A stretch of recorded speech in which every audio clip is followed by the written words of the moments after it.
In my last address to the nation, I undertook to consult a broad spectrum of stakeholders from all sectors, levels, and regions in order to constitute a broad-based government.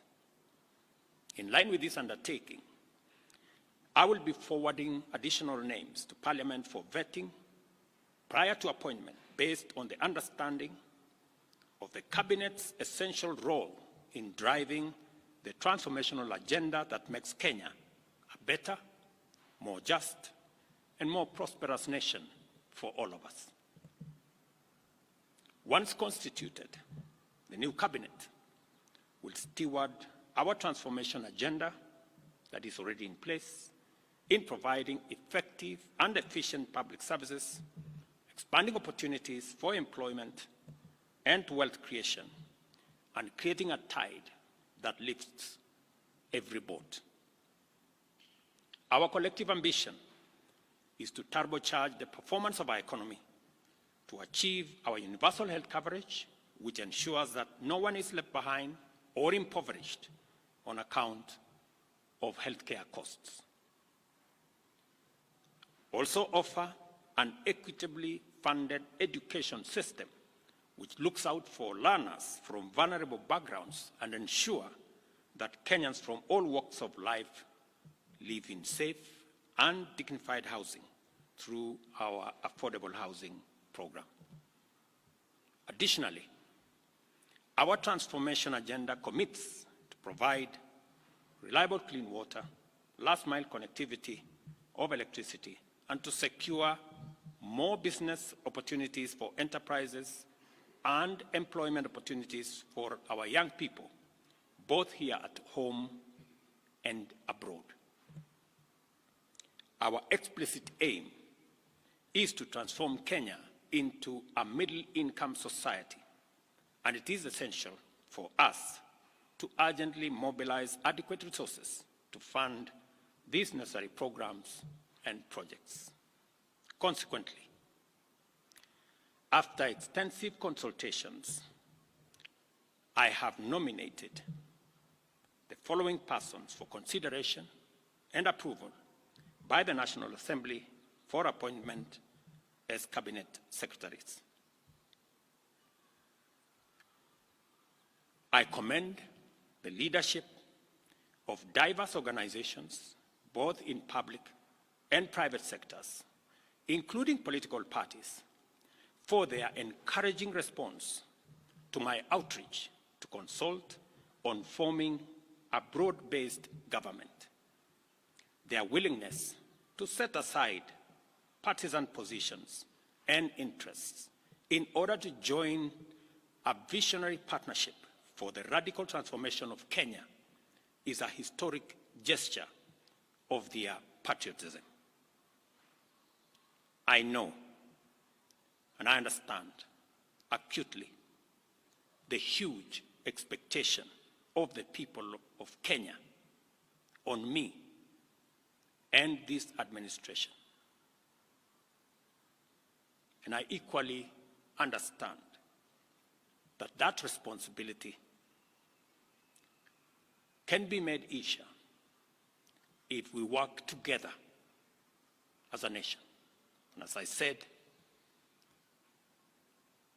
the opportunity we have to work together across political lines, across different divisions, is much more greater than the challenge and the crisis we have in our hands. I take this opportunity to express my appreciation for their commitment and reiterate my pledge to engage alongside them in a national conversation that is inclusive, citizen-centered, and aimed at consolidating and accelerating the actualization of inclusive growth and national transformation. As I take this step, And as I expand and broaden this administration, I am acutely aware that the responsibility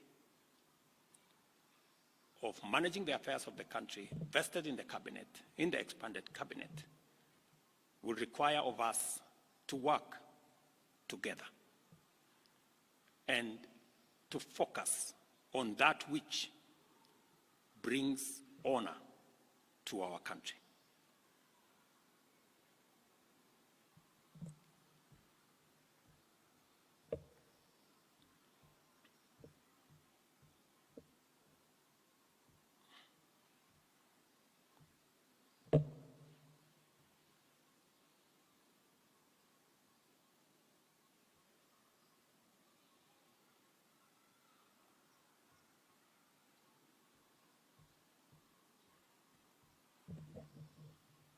I will shortly give you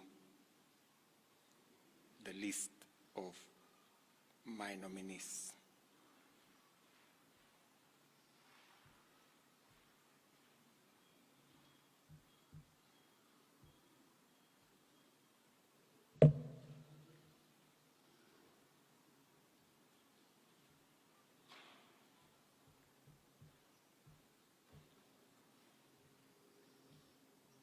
Just hold your horses.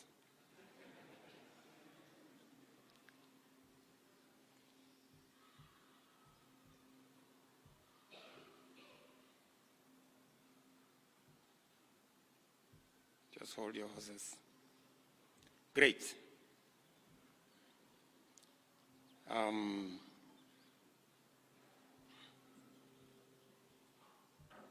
Oops. That's the old list again.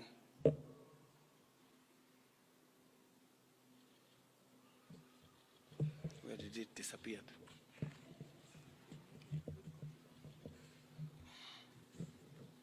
I think this is the problem of making it very confidential and not allowing many people to have a look at it.